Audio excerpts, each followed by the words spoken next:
ভারতে মুসলিম, খ্রিস্টান সহ বিভিন্ন সংখ্যালঘুদের বিরুদ্ধে সংঘটিত নৃশংস হত্যাকাণ্ড, গণপিটুনি, নির্বিচারে আটক ও ধর্মীয় অনুষ্ঠানে বাধার ঘটনা, এ ঘটনায় আমরা গভীরভাবে উদ্বিগ্ন।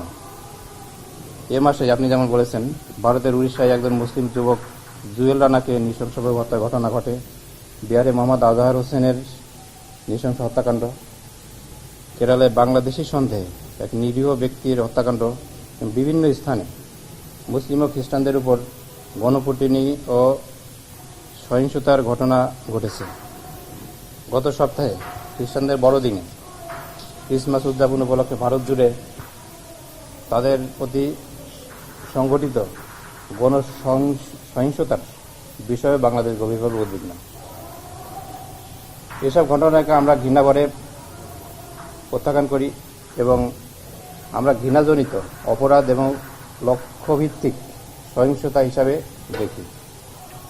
আমরা প্রত্যাশা করি ভারতের সংশ্লিষ্ট কর্তৃপক্ষ এসব ঘটনার নিরপেক্ষ তদন্ত করবে এবং দোষীদের বিচারের আওতায় আনবেন।